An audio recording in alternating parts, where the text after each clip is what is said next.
বিসমিল্লাহির রহমানির রহিম। সংগ্রামী সকল ফেসবুক ভাই বোন বন্ধু, বাংলাদেশের বাইরে এই ভিডিওটি যারা দেখবেন, আমার পক্ষ থেকে জানাই সংগ্রামী সালাম, আসসালামু আলাইকুম। সংগ্রামী উপস্থিতি, 29শে জুন রোজ শনিবার নয়াপল্টনে যে বিএনপির সমাবেশ হওয়ার কথা ছিল সেটা শুরু হয়েছে। তো এই বিষয়টি হলো, এই সমাবেশটা কেন, কি জন্যে সমাবেশ, এটা কিন্তু আমরা ইতিমধ্যেই সবাই জানি। কারণ এই সরকার একাধিক সময় এই দেশনেত্রী বেগম খালেদা জিয়াকে জেলখানায় রেখেছেন এবং উন্নত চিকিৎসা করবার জন্যে বিদেশে যাওয়ার সুযোগ নেই, যে মিথ্যা মামলা লাগিয়ে তাকে জেলখানায় রাখা হয়েছে, এই কথাটি কিন্তু আমরা সবাই জানি। তো সুতরাং এবার বিরোধী দল, প্রত্যেকটা দেশেই কিন্তু বিরোধী দল থাকে সরকারের সমালোচনা করার, সভা সমাবেশ করার। তো এই ধারাবাহিকতায় এই বাংলাদেশের যে বিরোধী দল, প্রধান বিরোধী দল, এটা হলো জাতীয়তাবাদী দল।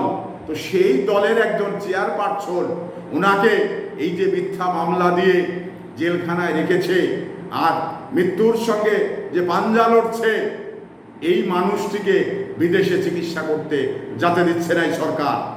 কারণ যদি, আমার একটি কথা রয়েছে, যদি সে আইনগতভাবে দোষী হয় তাহলে কিন্তু তাকে আইনকে চ্যালেঞ্জ করার আসামির সুযোগ থাকতে হবে। তেমনিভাবে এই বেগম জিয়ার যে মামলাগুলো এবং আইনি লড়াইয়ের যে ব্যারিস্টারগুলো, তারা কিন্তু ব্যর্থ হয়ে যাচ্ছে বারবার। এবার তারা বলছে যে এই মামলাতে জামিনযোগ্য মামলা, অথচ কোর্টে দাঁড়ালেই তারা জামিন দেয় না। তো এটা কেন দেয় না, না দেওয়ার পিছনে অনেকগুলো কারণ রয়েছে। সে কারণগুলো হলো এই যে বাংলাদেশে একটি নির্বাহী আদেশ বলে আদেশ রয়েছে, এটা হলো বিচারকের ঊর্ধ্বে। তো সেই নির্বাহী বিচারপতি যিনি, উনি কিন্তু এই বিচারে সম্মতি দেন না তাকে জামিন দেওয়ার। কেন সম্মতি দেন না? উনি হিংসার বশে এই জিয়া পরিবারটাকে বাংলাদেশ রাজনৈতিক আঙ্গন থেকে বিতাড়িত করতে চায়। রাজনীতিতে তারা থাকুক, এটা কিন্তু নির্বাহী বিচারক চান না। তা আমাদের একটি বিষয় বুঝতে হবে, কারণ পরিষ্কার গণতন্ত্র আইনে পরিষ্কার বলা আছে যে বিরোধী দলের কাজ হলো গঠনমূলক সমালোচনা করা। তো বিরোধী দলকে যদি সমালোচনা না করতে দেওয়া হয়, তাহলে এই গণতন্ত্র বাংলাদেশে থাকার দরকার নেই, এই স্বাধীনতা বাংলাদেশে থাকার দরকার নেই। কারণ বাংলাদেশ, আমরা সংগ্রামের বিনিময়ে বাংলাদেশ পেয়েছি, আমরা মুক্তিযোদ্ধার বিনিময়ে বাংলাদেশ পেয়েছি। তাহলে আমার আপনার কথা বলার অধিকার কেন নয়? এই কথা বলার অধিকার ফিরিয়ে দিতে হবে, ন্যায্য বিচার নিশ্চিত করতে হবে। এটা নির্বাহী আদেশে হচ্ছে না। তো তাহলে এই সমস্ত ইম্পর্টেন্ট বিষয়গুলো যখন নিশ্চিত সরকার করতে পারে না, তাহলে এই সরকার ক্ষমতায় থাকার দরকার আছে বলে আমার মনে হয় না। কারণ এই সরকার বাংলাদেশের সরকার নয়, এই সরকার হলো আওয়ামী লীগের সরকার। বাংলাদেশের মানুষ এই সরকারকে মানে না। এই ভোটারবিহীন সরকার, গণতন্ত্র হত্যা করা সরকার বাংলাদেশের মানুষ আর চায় না।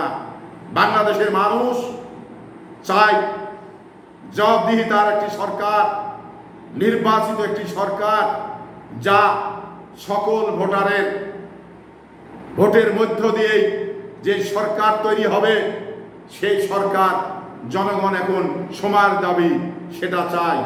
তা আমাদের একটি বিষয় রয়েছে, সে বিষয়টি হলো একটি মাত্র কারণ, এই বিএনপির চেয়ারপারসনকে একটি কারণেই জেলখানায় রেখেছে, সেটা হলো উনি যদি বাইরে থাকতেন তাহলে কিন্তু এই সরকার ক্ষমতায় থাকতে পারতেন না।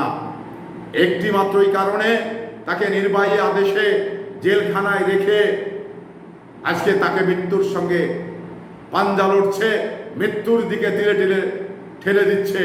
তাই এই সরকারকে আজকের এই সমাবেশ থেকেই আমরা পরিষ্কার কথা বলতে চাই, এই সরকার আর বেশি দিন থাকার সুযোগ নেই। জনগণ ক্ষেপে উঠেছে, জনগণ এই সরকারকে বিদায় করতে চায়।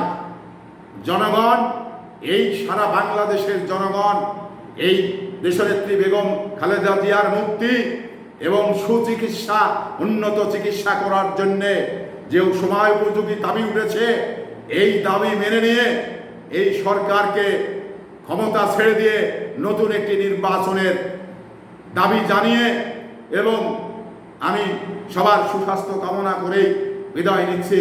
আসসালামু আলাইকুম ওয়া রাহমাতুল্লাহ।